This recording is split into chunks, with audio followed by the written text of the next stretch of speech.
Welcome to Geek-Span, everybody. I'm your host, Wes. I'm with my buddy Skipntosh, and we're about to give you the geek culture, the comic news 411 today. We've got some cancellations. We got a couple announcements. We even have a talent contest. Skip, are you ready to talk about some comic news? I'm not as ready as last week when I'm like, I'm ready, but I'm pretty ready. All right. He says he's ready. Let's get started. Marvel Comics' Tony Stark Iron Man, which brought the MCU fan favorite back into the Marvel Comics fold just over a year ago, is ending in issue 19 in December. Writer Dan Slott's series never connected with readers, shipping just 30,000 issues in August. Skip, did Marvel Comics make the right choice, and what are the chances they simply reboot Iron Man with Slott still at the helm? I'm going to answer the latter part of the question first. The chances that they reboot it with Dan Slott still at the helm, incredibly high, because we know that CB Cebulski and his legion of doofuses are they're all about like packaging, like stopping production on something, slapping a new title on it, and then just starting production up again. So it's very highly likely. For me, it's a little weird because I didn't read much of this run, but the part that I did read was the, I think it was called the God Killer, Iron Man God Killer.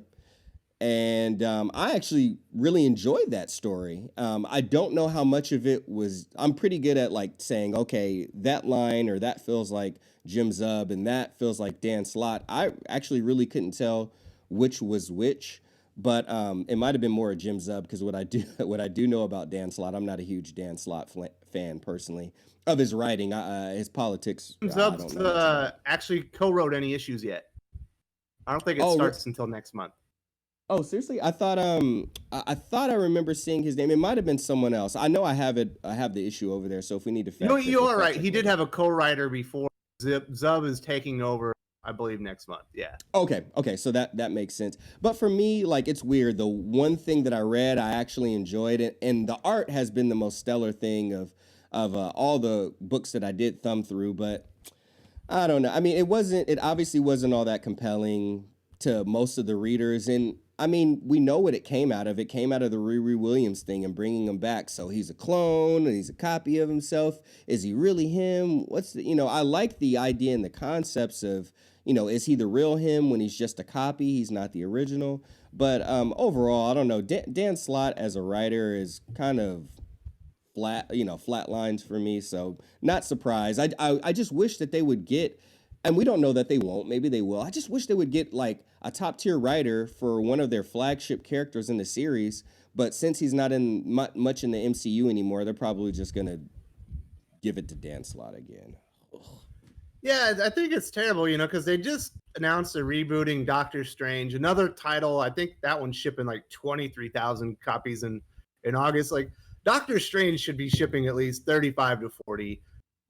Tony Stark is the linchpin, the main man in the MCU, a multi-billion-dollar film franchise yearly, and they can't ship more than 30,000 issues. Now, I don't think Tony Stark Iron Man should be shipping Spider-Man numbers or even X-Men numbers. He's not in the comic books. He's not a tentpole character, but he is that second-tier character that should be shipping between 50 and 75,000 issues, which would be extremely healthy. Being down at 30,000 is pathetic. Slott shouldn't be on the title. He hasn't really had a hit series in a very long time. He was much derided during his 10-year run on Spider-Man. It wasn't loved, and I think people like the last story arc with the Red Goblin. I think his name was Red Goblin. But other than that, it wasn't successful, and his Iron Man isn't successful. But you're right. They're going to reboot him, or they're going to reboot Iron Man. They're going to slap a new title on it, and it's still going to be Dan Slott. And they might even lose the artist, which was the best part of the whole series. It's such a waste of a great character. I don't get it. I got no idea what they were doing, but yeah, I did double check, and it was Dan Slott and Jim Zub on the God Killer. I did enjoy this story. I don't particularly love what they did with Rhodey in the story, but whatever. Yeah, it's just gonna probably be Jim Zub again. They need to do better. Well, I might be mistaken. They did announce that Jim Zub was exiting, but then all of a sudden, like 3 days later, they announced it was canceled altogether. I don't know what they're doing. It's completely mismanaged. But you're right. They should be putting a premier writer on it. Probably not as Zdarsky. He doesn't so much move the needle so much just with his name, but maybe like bring in Grant Morrison, do something really cool with Iron Man. But Dan Slott is most definitely not cool. All right, next question. Oh wait. Oh yeah. One quick thing. It's funny you mentioned Zdarsky. I didn't think about Zdarsky. I think Zdarsky has the humor and the like the how do I forget the word? It's dang near like a language these days. The sarcasm. I think Zdarsky, if he really keyed into it, actually could do a pretty interesting and like underrated at first, and then people start to read it and they're like, dang, this is really good. I think he could do a good Iron Man, but we'll see. All right, next question. The always controversial Zoe Quinn received her latest writing gig from DC Comics, bringing the infected Donna Troy, aka Deathbringer, to life for a special Year the Villain one-shot. What are DC Comics thinking, bringing someone with so much baggage and so little writing talent on board their very important Year the Villain event? Dan Didio doesn't think. Dan Didio is... Dan Didiot. I'll tell you this. I'm the only good thing about this is that it's a one shot. We know it's not going to move numbers. No one's going to buy it. Hopefully, and unfortunately, she's probably going to continue to fail up. Like it's weird. Like the lower the number Zoe Quinn sells, the more gigs that she gets. How Sway? How it's like comic books is turning into golf. Like the lower the number, the more you do. So I hate the idea. What were you gonna say? No, keep going. I hate the idea. I don't like Year of the Villain idea. I didn't like, and I heard people liked it, but I didn't like. I didn't even read and wasn't gonna read Metal. I did like Grim Knight. That was I think the only thing that I did like out of there, and that was a one shot. They like. Now, if you want to drag down Donna Troy and show her being pissed off and, and she's not going to take it anymore and she's got a vendetta, then who better to get than Zoe Quinn? But is this really the story you want to tell, DC? Okay. Yeah, it's strange, because she had her goddess mode with Vertigo, which helped destroy that imprint, one of the most important imprints in comic history. And, now she has a one-shot writing gig over at Marvel. Now she's moving up to the Year the Villain special. You're right. It's not going to sell any comics or it's not going to move numbers, but still it raises her profile in the industry, and it doesn't make any sense. Plus, she has this terrible event happening right now where people are claiming that she basically pushed a man into suicide. She was also basically the start of Gamergate with... not even allegations. Basically, she was sleeping with journalists in the industry to get preferential stories and markups on the games that she was working on and stuff. And I don't get it. What's the purpose of bringing her on board? She's not a proven writing talent. She doesn't sell comics, but she brings all this baggage, all this controversy, and she's just going to turn customers away. Makes no sense to me. The only thing, and this, I mean, it would make sense, but it's still a bad idea. The only thing I can think of is that at some point during all this controversy, and even if you want to divorce her from the controversy, which is extremely hard to do, just her natural talent, the only thing I can think of is she must be a friend of Brian Michael Bendis, because all his homies that he worked with at Marvel and wherever else, he's just getting them gigs over at DC since they rolled out the red carpet for him. So that must be one of his new homegirls, and he probably got her a gig there because she definitely didn't get it off of the numbers of comics that she sold or her writing talent. That's for damn sure. So I'm not sure about the Bendis thing. Most of his like cronies that he's brought over, you'll see him work the Superman titles, the Wonder Comics, kind of the stuff he has his hands in, Legion of Superheroes, stuff like that. And Right. she's working on the more Scott Snyder thing, but Comics Alliance was a big supporter of hers, and they did a lot of articles supporting her and everything. And one of the editors at DC Comics, the man that essentially brought down Vertigo, Andy Curry, is at DC Comics. So I'm imagining that was the connection and how she got the gig. But how Andy Curry still has a job is even more beyond me. He killed Vertigo. and his poor management and decisions.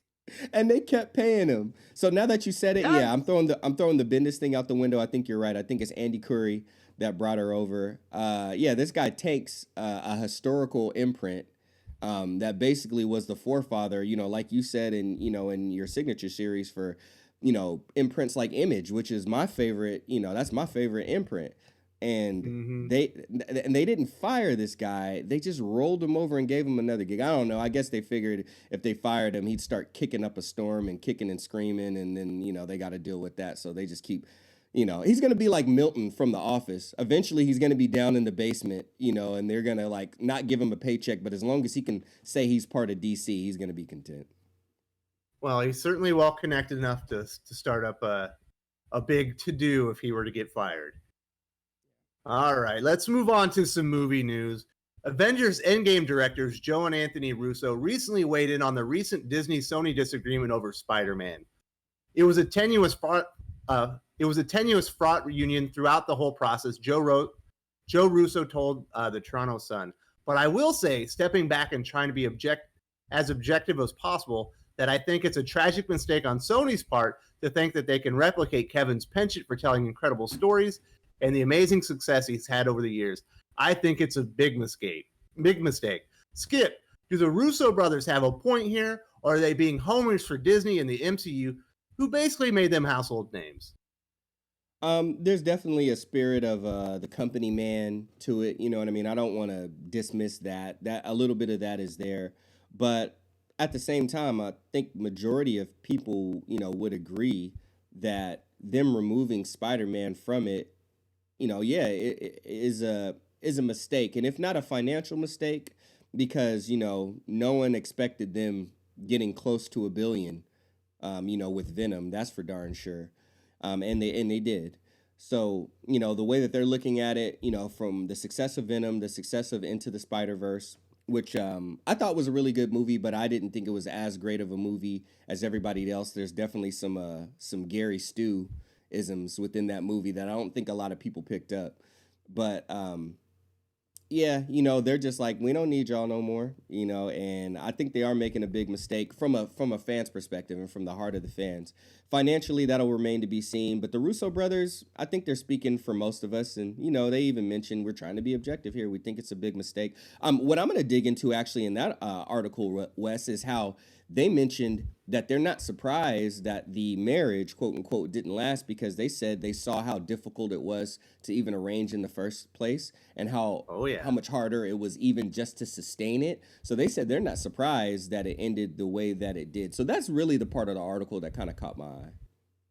Yeah, it's an unprecedented agreement. No one ever expected it to happen. Everyone wanted Spider-Man in the MCU. It was never going to happen, and all of a sudden it did happen. But I can see both sides. Disney saying, "Hey, we're doing all the production, we're doing the scripting, we're bringing all the talent to the table, but we're not getting a big enough payoff in the end." I think they're only getting 5% of the gross, but they get Spider-Man in their Avengers movie, and they get Spider-Man in their MCU. But Sony really has the bigger case in my perspective, because they own the rights to the character. By all reason, he shouldn't be in the MCU unless Disney wants to pay him $1 billion, which is probably what it would take to get him back. So, they own the rights. They don't have to put him in there. And if DC wants a bigger piece of the pie, well, I would tell them to go pound sand too. But you're right. From a fan's perspective, it is a terrible choice, because everybody wants Spider-Man in the MCU. People enjoy Tom Holland in the MCU as part of the Avengers. He's basically the spiritual successor of Tony Stark. He's been set up like that. I've heard some people calling him Iron Lad because he's not even Spider-Man anymore. So I see both sides, but objectively, I think Sony's in the right. But my heart says I'm kind of with Disney on this one. I kind of feel for Kevin Feige they put in a lot of hard work there, and they probably didn't reap the rewards they earned in the long run. For sure. Yeah. I mean, like, let's be very clear. Marvel's not hurting for any money, even from what they did invest into it. And ultimately, for their Civil War event and a little bit further, they got Spider-Man. And my favorite moment, that I'm thinking of in this moment is when Pepper and Tony were about to like announce him to that room and give him the Iron Spider suit. And he was like, you know what? I think I still want to be a kid. You know what I mean? And he ended up bailing. But that was the closest thing because that reminded me of Civil War when, Peter Parker went and announced, hey, I'm Spider-Man. So it's funny how like they teased us getting that for a second and they pulled it back. That was my favorite part. But yeah, man, like you said, and even like I said, business wise, was it a mistake for Sony? Financially is really going to be the answer to that. And time will tell on that.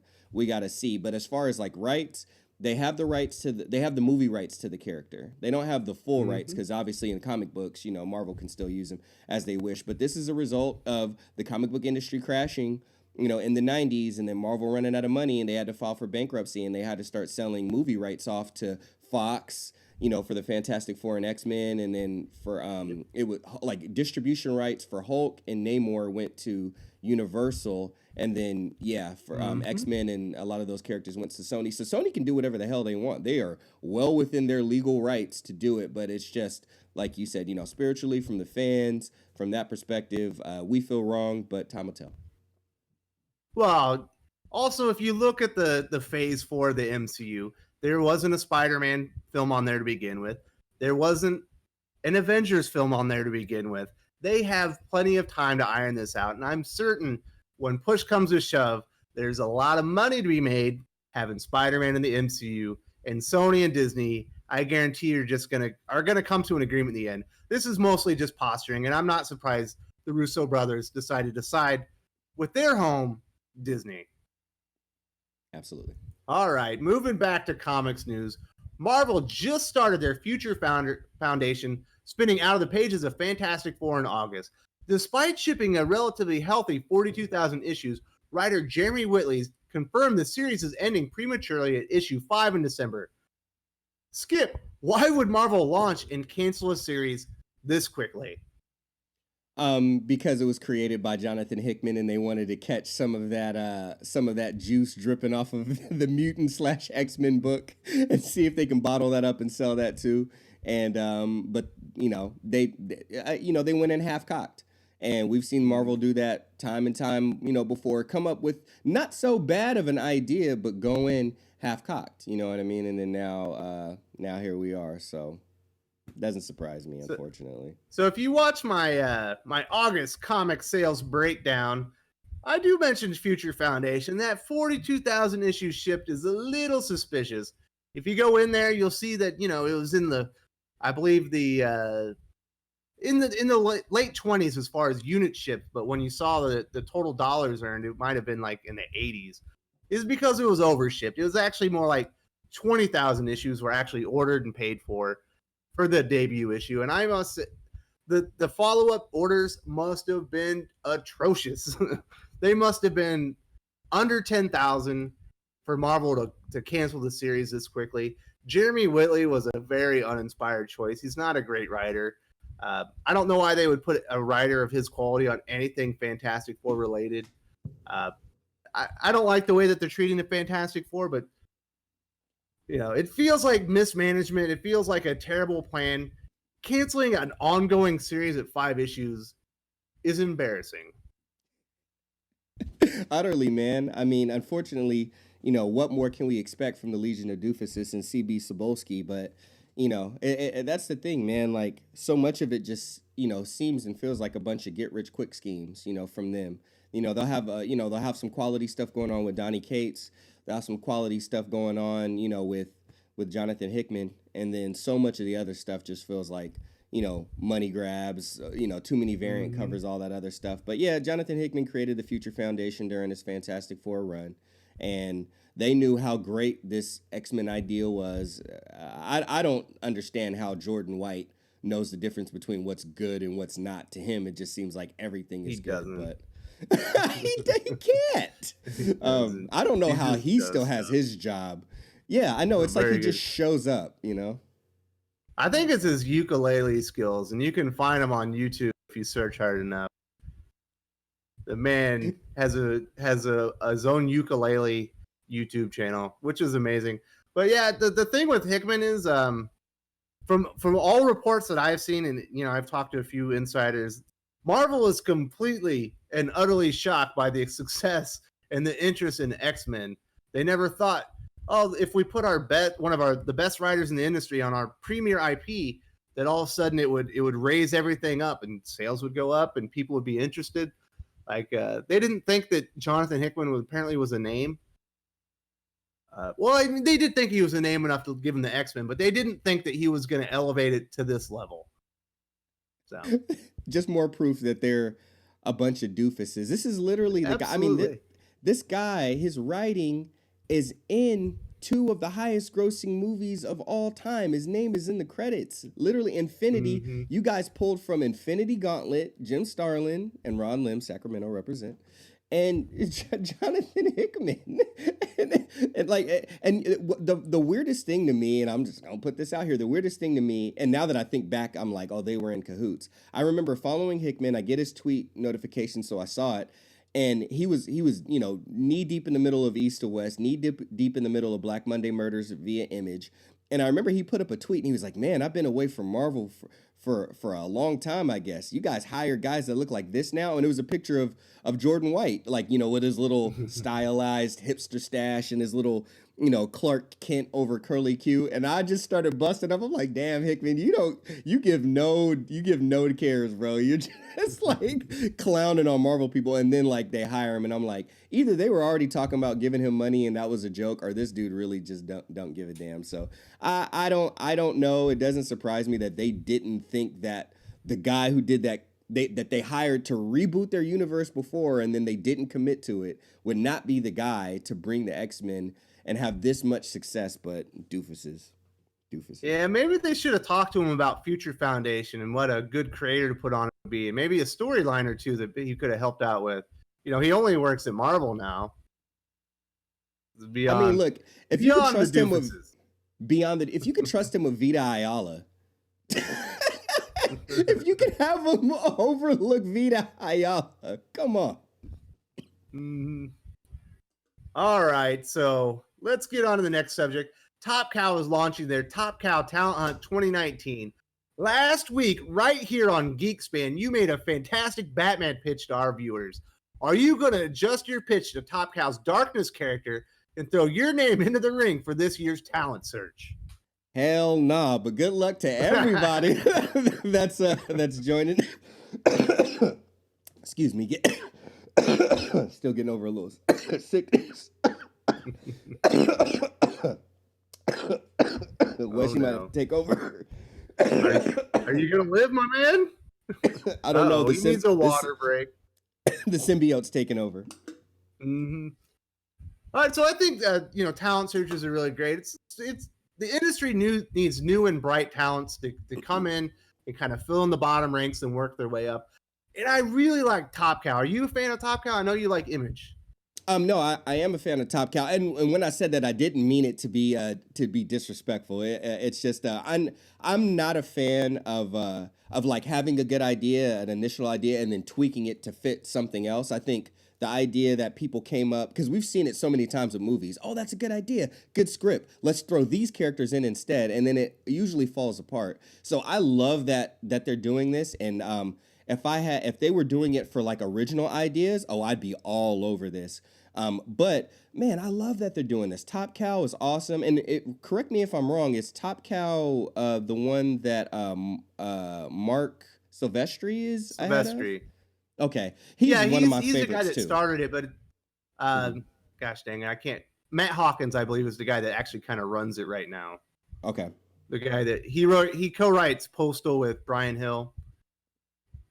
Oh, I didn't know that. Oh, that's cool. Yeah, I believe he's kind of like the guy managing Top Cow, and Silvestri is the founder. Also, Brian Hill has like 2 really great series on there with Cyberforce and Aphrodite 5, I believe, as all part of the Top Cow universe. They're actually really well done. some of my favorite independent comics if you haven't checked them out. I'll definitely be checking them out. Not that I love everything that Brian Hill writes, but more often than not, I find myself enjoying it. So I'll check it out. But no, I'm everybody who's an aspiring writer or artist, and this is a great opportunity. I would say definitely, be bold. Put in your submissions, and good luck to everybody filling it out. But I love when companies do things like this, and especially when it's something like Image, where I feel like people will get a better shake as opposed to this happening with like a DC or a Marvel. So I think this is fantastic news. And again, good luck to everybody that submits. And if they ever do one that is more open ended, I'll definitely be entering. Yeah. All right, let's move on to the final topic for today's Geek-Span. Marvel recently announced their upcoming Serpent Wars event series written by Jim Zub and featuring Conan and Moon Knight. I'm an enormous Robert E. Howard and Conan fan, but this is one of the oddest announcements I've heard in some time. Does it tickle your fancy? I enjoy Conan quite a bit, from the movies to the comics. Jeff Lemire's Moon Knight run that he did is one of my favorite runs in the last decade. And especially the art too. I forget who the artist was. Incredible. They're gonna have to show me how this is gonna work. Like, this is gonna be one of the ones where I go into my local comic book store and I'm gonna have to like read the first half of it and see how I feel about it if I'm going to give them my money and walk out. I don't know how this odd couple pairing is going to work. It's either going to be like better than we could think of, or it's going to be a disaster. Yeah, see, my biggest problem is I'm not a Jim Zub fan. He goes over with me like a nice old glass of milk. It was just, you take it, this is not enjoyable. So I find him pretty bland. He's not a lot of, so he's not my favorite writer, but I absolutely love Conan. And he's not the only Robert E. Howard character that's going to be in here. I believe, is it Solomon Drake? Something like that. One of Robert E. Howard's other big characters is actually going to be in it. It is just such a weird idea. Like, if they have a really amazing artist, and I don't remember exactly who's going to be on it, like, if you're going to do this, you got to go all the way with it and do something insane. And, we'll see if that happens. I don't think Jim Zub has, like, that level's insanity. Like Jerry Duggan's doing right now with Savage Avengers. It's really strange. And you got, I think, Mike Deodato on that one, so the graphics are pretty cool. So hopefully he's got it in him, because I wouldn't mind reading another Conan book, because the Jason Aaron Conan the Barbarian is kind of falling off the tracks pretty fast these days. That's what I heard. Yeah, it's not the most fun comic in the world anymore. All right, Skip, you got anything else to say before we sign off for this show? What was the last one that we were going to potentially get to? No, that was it. Oh, that was it. Okay. Shoot, man, not much else going on. I can throw out some things that I'm enjoying reading real quick. Would that be okay? Absolutely. I don't think you're going to be on Comics Aficionados now, so it's not this week. So let's get some comic recommendations. All right, sounds good. I am enjoying Stumptown right now by Greg Rucka and Justin Greenwood. As I was telling Wes earlier, I had tried to get into Greg Rucka a few different times and I wasn't able to.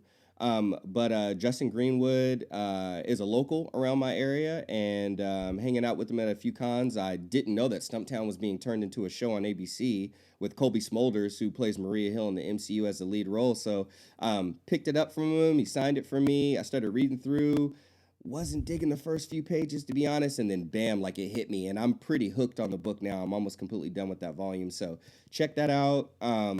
Everybody here probably know I like Remender, I like Hickman, and I like Ed Brubaker. So I finished The Fade Out a little while ago. 3 volumes, incredible book. I ended up getting the hardcover, which is really, really beautiful. So you guys are looking for like a noir indie story, it's really good. It was put out on Image. It's really incredible, so check that out. And lastly, this is a big obvious one, but make sure that you guys are watching Outside of the Bleed with me and Wes, because we're covering House of X and Powers of 10, and I'm just enjoying reading that right now. What about you, Wes? Any book recommendations for us, real quick? Well, since we were talking about Jeff Lemire a little bit earlier, he published the newest edition of the Inferior Five this week, and it's a good comic. You should see a review this weekend, and it's going to be a positive review because I enjoyed the comic. So if you're looking for something a little different, if you like Jeff Lemire, definitely go check out Inferior Five. It's a fun read. It's a lot more like a '90s comic, so I like the throwback atmosphere of the book. Nice, man. Awesome. Well, I'm gonna check it out. All right. So that should do it for this week's Geek-Span. Thank you very much, Skip, and thank you for everyone for watching us. And we'll be right here next week for talk about all of your comic industry news.